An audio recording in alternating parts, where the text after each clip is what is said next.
Hi, welcome back to my channel. My name's Sherry, and my channel's called Books and Radio Plays. And today we're doing a tag for The Great Gatsby, which has reached its centennial.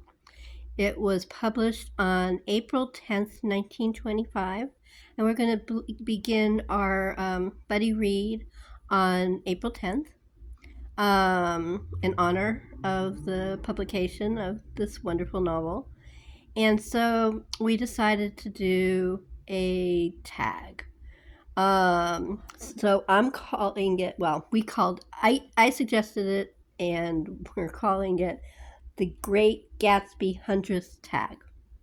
So, um, basically, if you want to, celebrate the Great Gatsby, all you have to do is read it.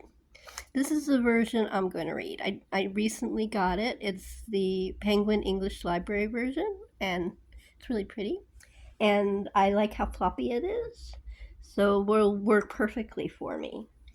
Um, okay, let's get to the tag. Do you like parties? Name a book with a big or small party in it. So, so I've chosen Breakfast at Tiffany's. Um, there's a big party. Holly gives a big party, and it's a very important party because there's a lot of transformative stuff that happens during that party. And I thought, it would be appropriate. It's also one of my favorite scenes in the movie. I think it was brilliantly done in the movie. As you know, the book you have to use your imagination, which I have a very good imagination, but the movie is just sensational. So I really recommend Breakfast at Tiffany's. There's some stuff stuck in its time, but it's really a beautiful book. Okay, the next tag is what would you do to get the love of your life back? Name a book where a lost love is the center of the story. Um, and for those of you who are playing along, don't do a romance. Because that's not fair. I mean, that's what the center of the story is anyway. It's a romance. So I chose Jane Eyre because it sort of flips it on its head. Because usually, like in The Great Gatsby, it's a man who lost his love, who was Daisy. Jay loses Daisy, and she marries Tom. And so in this book, Jane's great love is Rochester, and she leaves him because of very specific reasons, and uh, I won't tell you what it is if you've never read it. It's really worth reading. It's one of my favorite classics. It's so beautiful. It's so well done. It, I love several of Charlotte Bronte's books, but to me, this is the best Charlotte Bronte book. It's a beautiful book. So, you know, the point of the second half of the book is she's trying to live without Rochester, and so and I'm not going to tell you what happens, but yeah, the whole point is her figuring out what to do. I can't tell you anymore. It's like so hard, but anyway, read the book. It's wonderful. Okay, the next question is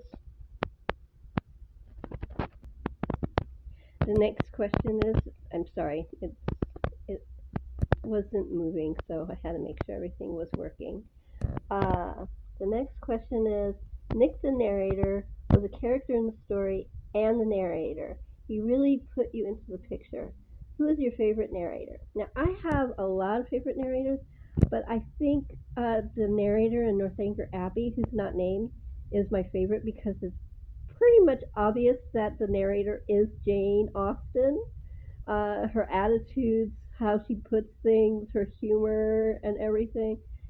I would definitely say that the narrator is Jane, um, and I love the narrator of the story.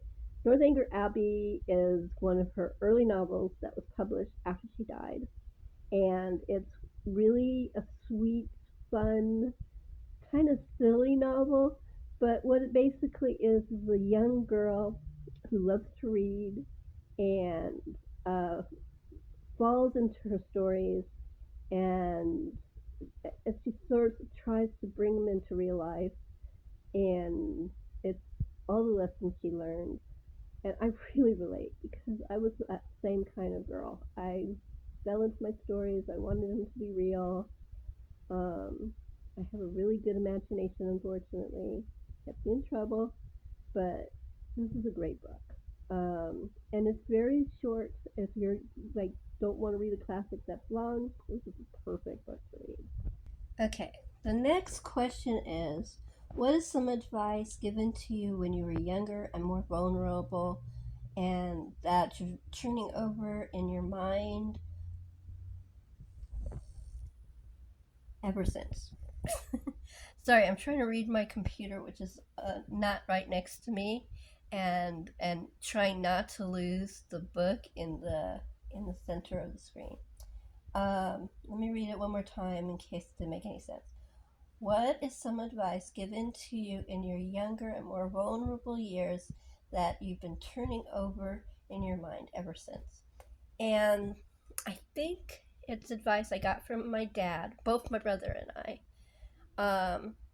It's never assume, because when you assume, and I'm not going to give you, there's a bad word in there, uh, but you can break down the word assume and it'll tell you exactly what happens when you assume. Because my dad actually did that with a little chalkboard in my bedroom when he was giving us that lesson.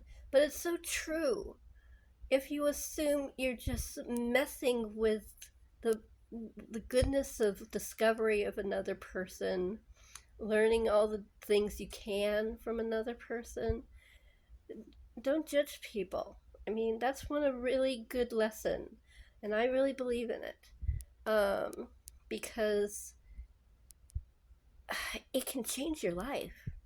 You can meet somebody who you think you're never gonna like because they don't have your religion, or they are a different race, or they're from a different country, or they have a different way of being. They, maybe they're free spirit and you're very conservative. And but if you get to know that person, you can learn so many great lessons. I've done that a few times. I actually, when I was in college, I was at university, and there was one girl that no one would talk to in her class. And I sat down next to her and started talking to her. She was a really nice, very bright, intelligent girl. She just dressed a little strange. Um, but if you don't sit down and talk to the person, how are you going to know what kind of a person they are? Very important lesson. Okay, the last one is Tom Buchanan is not a very good man, but is done very subtly. And please name a book that the character is not obviously bad, but as you get to know him, he's very, very bad. And I picked Othello because I think the one of the first characters who was a subtle bad guy who was really, really bad was Iago. I don't know if it's Iago or Iago, but I was always taught to say Iago, so that's the way I'm going to say it, Iago. He is such a horrible, horrible, uh, immoral creep that causes all of the bad stuff that happens in the play. Really, really, really, I think that was what was drawn as a bad guy in a lot of books, plays, movies, TV shows. Um, One famous book that Iago. Anyway, one famous book that I know that he was because she talked about it in her autobiography was in Curtain, Perrault's last book. There's a character who's based on Iago, and I'm not going to tell you anymore because it's a murder mystery. But It is one of the greatest bad guys ever written of all time, which isn't really surprising because Shakespeare was one of the greatest writers of all time. Gee, that works, doesn't it?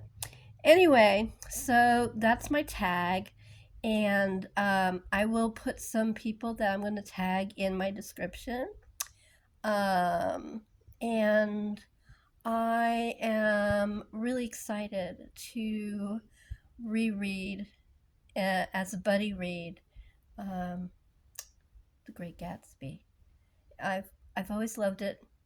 For those who that don't really know about the book or anything, it's very short. It's one of the short classics. So if you're worried about it taking too long, it won't. But it's a page turner. It's really well written. It's beautiful prose. It took him a long time to write it. Um, really worth reading. And I hope you take part in your own way and in your own celebration of the 100th anniversary of The Great Gatsby. Um, Please write a comment or like or subscribe or all three for my new little channel. It would really help. And I hope you have a very pleasant day. Thank you.